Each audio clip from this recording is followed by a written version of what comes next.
กนกลางโลกอยู่ลึกจากตรงที่เราอยู่กันตรงเนี้ยประมาณ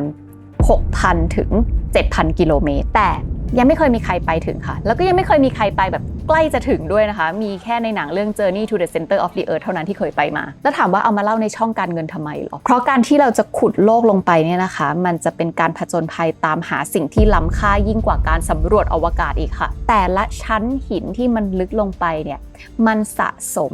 รหัสลับทางประวัติศาสตร์และธรณีวิทยาที่เก็บความลับของภัยพิบัติของโลกใบนี้หรือแม้แต่กระทั่งเราเอามาใช้ในการเปลี่ยนพลังงานของโลกใบนี้เลยก็ได้ซึ่งที่ผ่านมานะคะประเทศใหญ่ๆประเทศมหาอำนาจเขาเคยแข่งกันขุดลงไปแล้วค่ะแต่เชื่อไหมว่ายังไม่เคยมีประเทศไหนเลยนะคะที่มีเทคโนโลยีที่ดีพอหรือมีเงินที่มากพอที่จะขุดจากเปลือกโลกลงไปได้เกิน 0.2% นับจากเปลือกโลกไปจนถึงแกนกลางค่ะได้นิดเดียวแค่นั้นเอง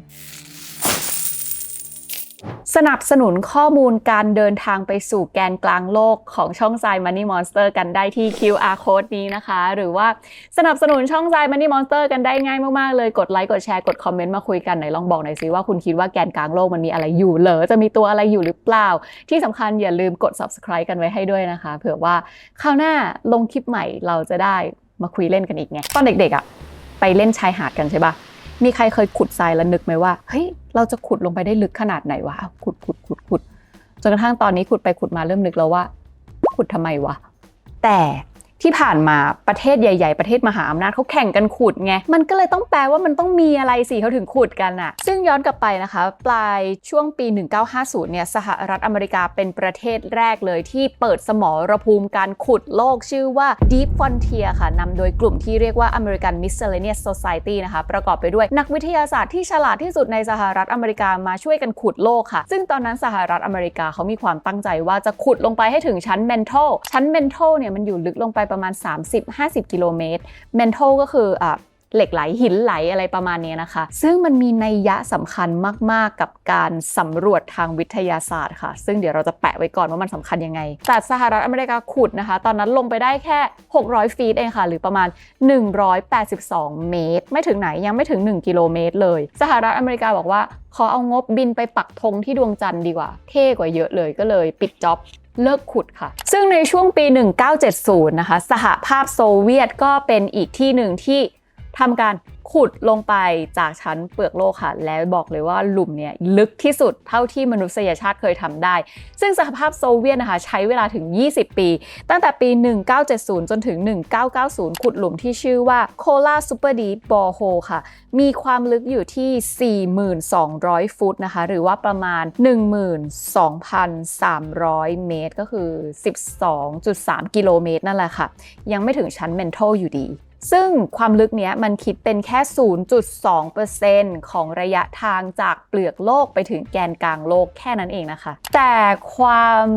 break the record ของหลุมนี้ก็คือว่ามันเป็นหลุมที่ลึกยิ่งกว่าจุดที่ลึกที่สุดในท้องทะเลจุดที่ลึกที่สุดในท้องทะเลเนี่ยมันลึกอยู่ที่11กิโลเมตรแล้วมันก็ลึกกว่าความสูงของภูเขาเอเวอเรสต์ที่สูง 8.8 กิโลเมตรค่ะซึ่งสิ่งที่เป็นอุปสรรคหลักที่ทำให้สหภาพโซเวียตไม่สามารถที่จะขุดลึกลงไปได้มากกว่านี้แล้วคือความร้อนณความลึกที่ 12.3 กิโลเมตรนะคะความร้อนของหินหรือดินอะไรตรงนั้นเนี่ยมันอยู่ที่180องศาเซลเซียสค่ะดังนั้นไม่ว่าจะส่งหัวขุดหัวเจาะอะไรลงไปด้วยเทคโนโลยีของวันนั้นเนี่ยไม่รอดนะคะเจาะลงไปแป๊บเดียวคือหัวก็ละลายถ้ามีเงินมากพอจะไปละลายในหลุมก็จัดไปแต่ตอนนั้นแม้กระทั่งสหภาพโซเวียตที่ว่ายิ่งใหญ่ก็คือบอกว่าไม่มีจ้ะแล้วหลังจากนั้นไม่นานคือสหภาพโซเวียตก็ล่มสลายด้วยก็เลยปิดจ็อบเลิกขุดเหมือนกันส่วนหลุมที่ยังแอคทีฟอยู่ตอนนี้เนี่ยนะคะให้ทายว่าอยู่ที่ประเทศไหนมันทายไม่ค่อยยากหรอกใช่ไหมประเทศจีนค่ะโครงการสำรวจใต้พิภพของจีนค่ะซึ่งเริ่มต้นมาตั้งแต่ปี 2021 นะคะโครงการนี้อยู่ที่ Tarim Basin ค่ะทางตะวันตกเฉียงเหนือของประเทศจีนเขาวางแผนจะขุดเจาะลึกลงไป 36,000 ฟุตหรือว่าประมาณ 11,000 เมตรคือ11กิโลค่ะก็ไม่เท่ารัสเซียแต่ว่าคงจะเป็นภูมิประเทศที่จีนคิดแล้วว่าจะเจออะไรได้มากกว่านั้นแล้วถ้าถามว่า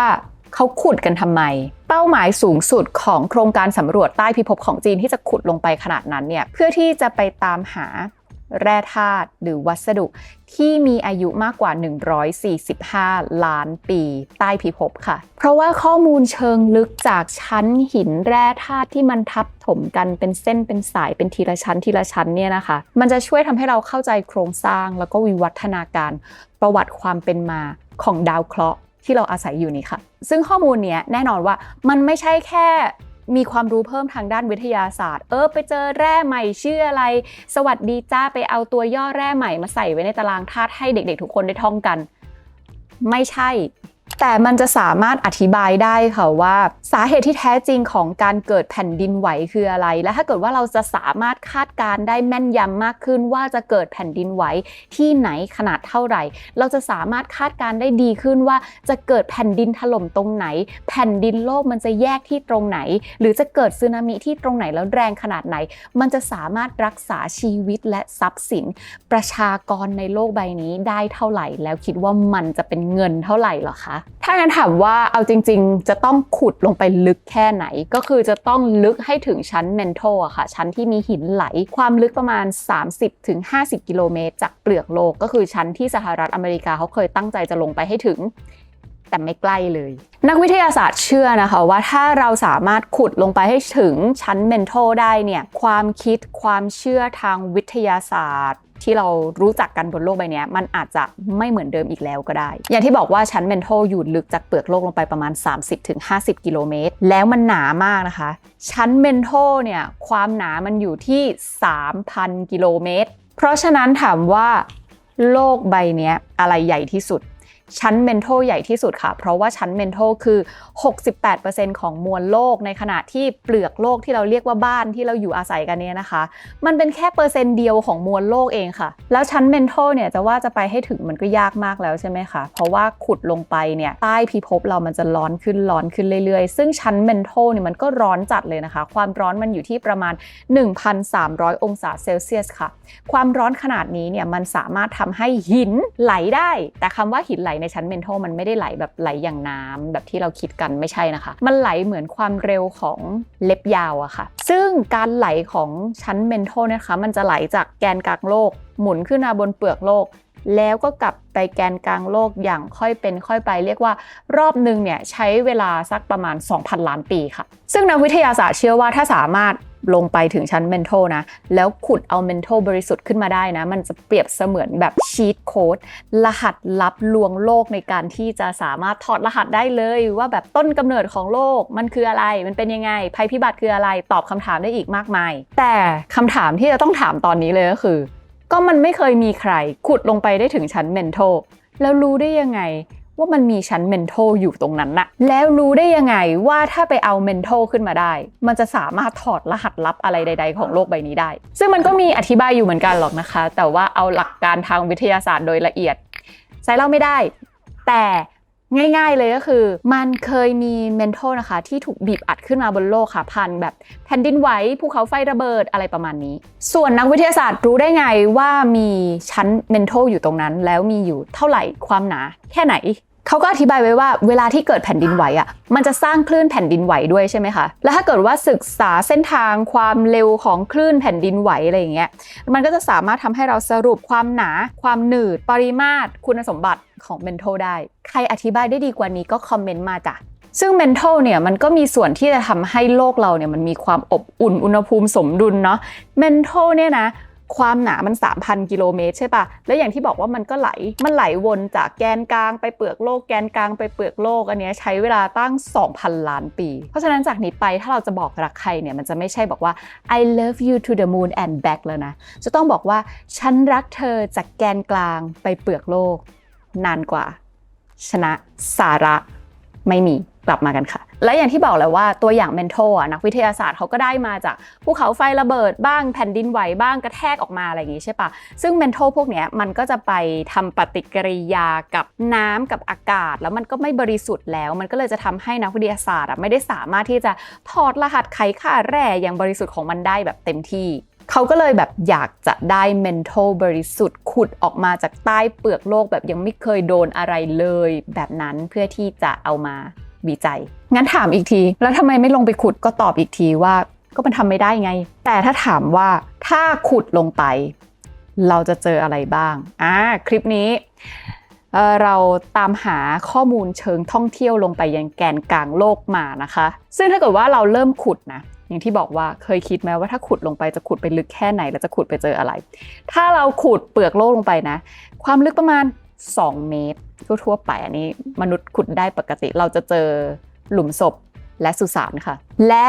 ถ้าขุดลงไปสัก20 เมตรอันนี้ขอให้ไปที่ปารีสเราจะไปเจอ Paris Catacombs ค่ะใต้เมืองปารีสนะคะเป็นหลุมฝังศพที่เก็บซากของมนุษย์เอาไว้แบบ6 ล้านคนแล้วขุดลงไปอีกที่ความลึกประมาณ100 เมตรที่ความลึกนี้นะคะจะเป็นความลึกปกติที่รัฐบาลของแต่ละประเทศเนี่ยเขาเอาไว้ฝังสารที่เป็นกัมมันตภาพรังสีค่ะและที่ความลึกสัก305 เมตรความลึกเนี้ยเป็นความลึกที่อาจจะมีคนสร้างบังเกอร์ลงไปอยู่กันนะคะแต่จะบอกว่า305 เมตรเนี่ยยังไม่พ้นจากอานุภาพทำลายล้างของหัวรบนิวเคลียร์ B-82 ที่มันทะลุใต้ดินได้เลยนะคะทีนี้เราลงไปหลักกิโลเมตรกันบ้างค่ะถ้าเราขุดลึกลงไปที่2 กิโลเมตร2 กิโลเมตรมีอะไรมี China's Nuclear Command Bunker ค่ะที่2 กิโลเมตรและถ้าขุดลงไป4 กิโลเมตร4 กิโลเมตรนะคะเราจะได้เจอกับก้นเหมืองที่ลึกที่สุดในโลกค่ะอยู่ที่แอฟริกาใต้นะคะซึ่งในเหมืองเนี้ยมันร้อนค่ะร้อนแบบอุณหภูมิประมาณ66 ถึง 100 องศาได้เลยและความลึกที่ 10.9 กิโลเมตรคือความลึกที่ลึกที่สุดของมหาสมุทรค่ะชื่อว่า Mariana Trench ซึ่งเป็นส่วนที่ลึกที่สุดของมหาสมุทรค่ะความลึกที่ 12.2 กิโลเมตรอันนี้บอกไปตั้งแต่ต้นคลิปแล้วคือความลึกของหลุมโคลา Super Deep Borehole นะคะเป็นหลุมที่สหภาพโซเวียตเป็นคนขุดคือหลุมที่มนุษย์ขุดที่ลึกที่สุดในโลกค่ะซึ่งการขุดของสหภาพโซเวียตเนี่ยถึงแม้ว่าจะปิดจ็อบไปแล้วแต่ก็เจออะไรดีๆหลายอย่างนะคะอย่างเช่นในภาพนี้เจอฟอสซิลอายุแบบ 2,000 ล้านปีที่พบว่าครั้งหนึ่งมันเคยเป็นน้ำมาก่อนเนี้ยซึ่งจากที่เล่ามาเนี่ยค่ะเราก็จะได้เห็นนะคะว่าเอาจริงๆการขุดหลุมมันไม่ใช่แค่การขุดหลุมนะแต่มันคือการตอบสนองความหิวกระหายที่อยากจะรู้อยากจะเจอสิ่งที่ไม่เคยเห็นสิ่งที่ไม่เคยรู้จักมาก่อนและตอบคำถามในสิ่งที่เราไม่เคยตอบได้และถึงแม้ว่าเราจะยังขุดลงไปกันได้แค่10 กิโลเมตรกว่า11-12 กิโลเมตรนะคะแต่นักวิทยาศาสตร์ได้รู้ข้อมูลอะไรบางอย่างที่เป็นขุมทรัพย์สำหรับพลังงานในโลกนี้แล้วค่ะคือนักวิทยาศาสตร์รู้แล้วว่าณความลึกที่20 กิโลเมตรเนี่ยมีแบตเตอรี่ธรรมชาติขนาดยักษ์อยู่ซึ่งเป็นแหล่งพลังงานที่ทรงพลังนะคะเรียกว่า Super Critical Geothermal Energy ซึ่งถ้าเกิดว่ามีใครที่แบบแข่งกันขุดลงไปในโลกแล้วไปถึงตรงนั้นได้ก่อนเขาอาจจะกลายเป็นคนที่เปลี่ยนแปลงโลกนี้ไปเลยเปลี่ยนผู้คนนับพันล้านคนให้หลุดจากความจนแบบไม่ต้องซื้อพลังงานอีกแล้วหรือเขาอาจจะกลายเป็นมหันตภัยของโลกที่ทำให้โลกเนี้ยสูญเสียสมดุลไปตลอดกาล